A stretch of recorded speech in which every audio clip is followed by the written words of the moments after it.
Thank you very much for organizing this meeting, and let me thank all of you, not only for being here today, but for the work you're doing every single day for people who are hurting, who are often living in the shadows, and for whom, as a nation, we do not pay much attention to. The fact of the matter is that America is the wealthiest country in the history of the world. But anyone who took the walk that we took around this neighborhood would not think you're in a wealthy nation. You would think that you were in a third world country where unemployment is over 50%. A community that does not even have decent quality grocery stores where moms can buy quality food for their kids.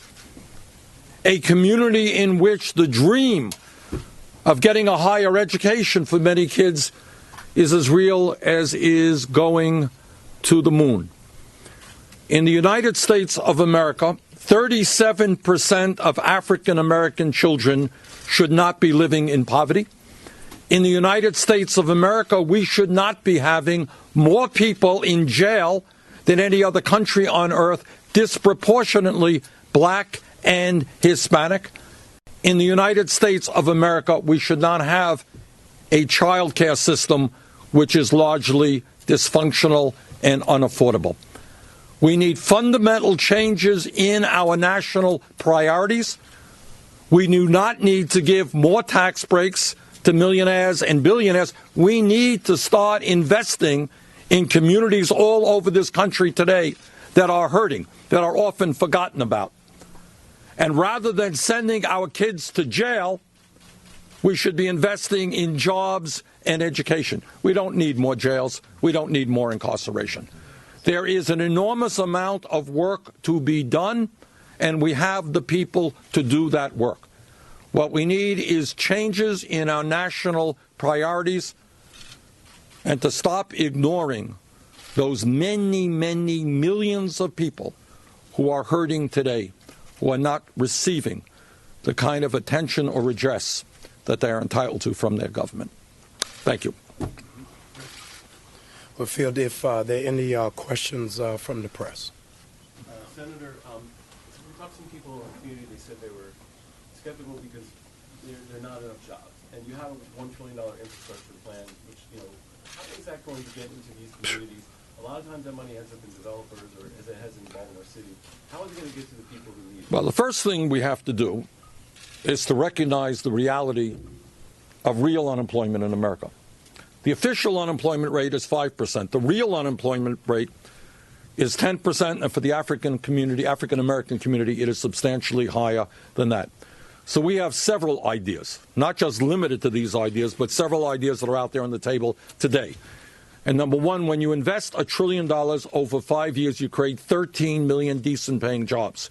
And in addition to that, you can create a whole lot of jobs rebuilding not only our crumbling infrastructure, our roads and bridges and water systems, but the kind of housing situation we are seeing right here in this community. We can put people to work all over America building affordable housing.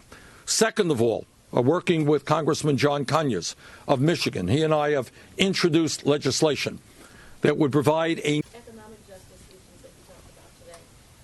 Where on your priority list will those kinds of issues fall? At a very high level.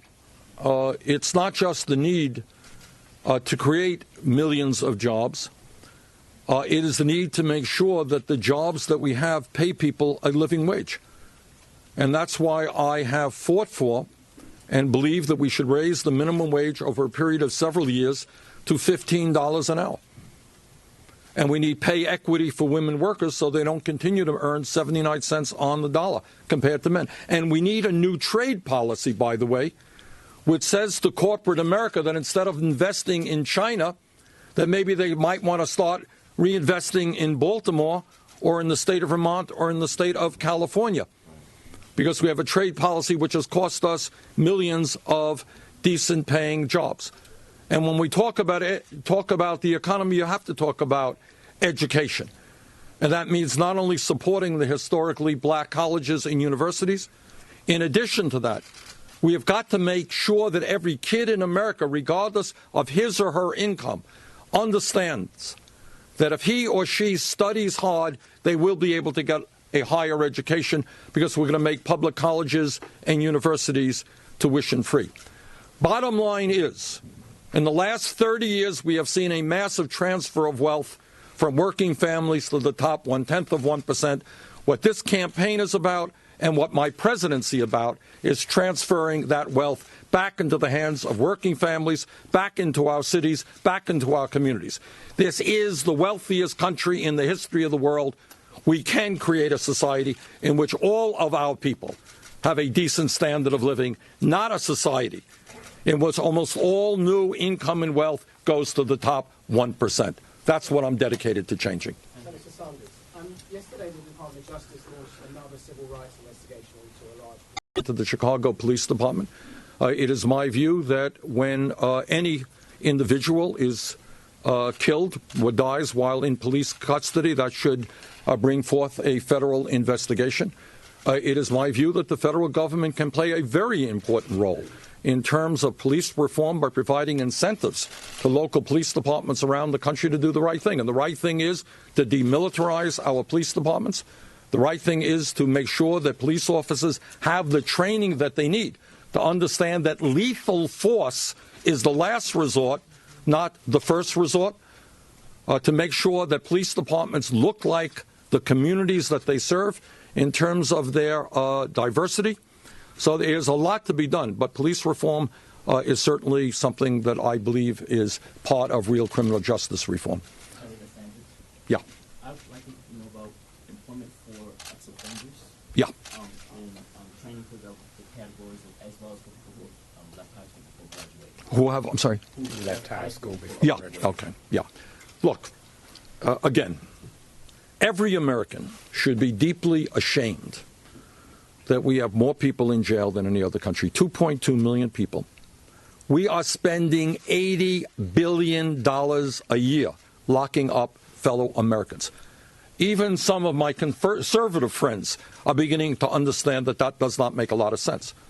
And what you're talking about is the very high rate of recidivism that we have.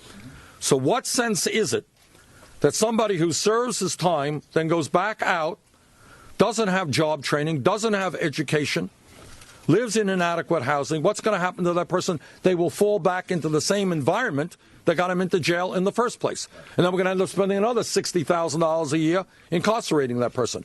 Obviously, it makes a lot more sense, to my mind, to make sure that when that person leaves jail, that person has the capability of holding down a job, that there is a job available, that there are community services supporting that person so that they don't fall off the wagon, so to speak, and end up back in jail. Senator, Right, maybe one more question. earlier you said that it's very expensive to be poor Yes. in America.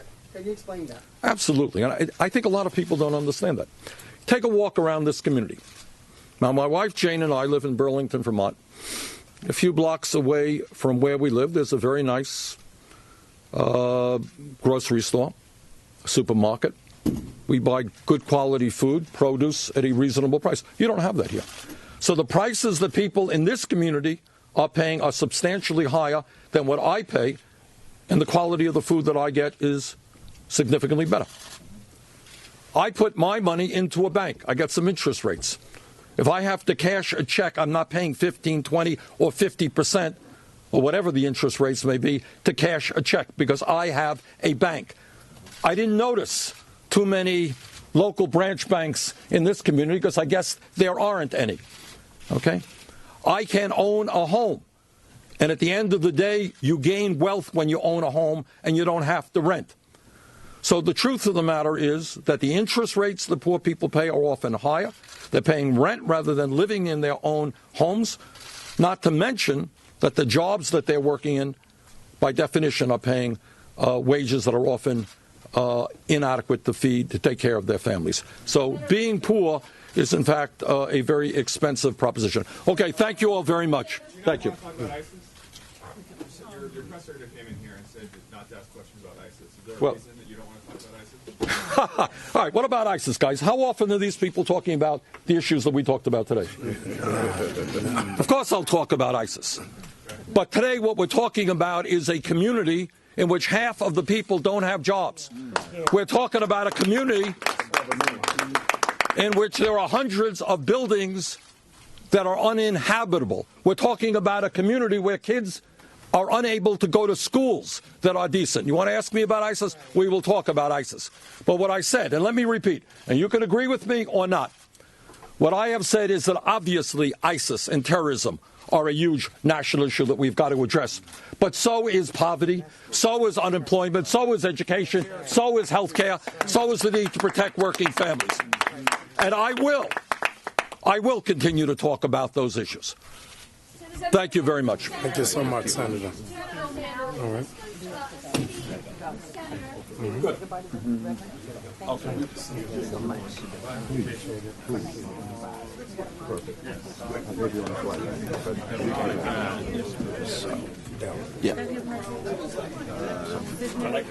No, he's got a nice suit on.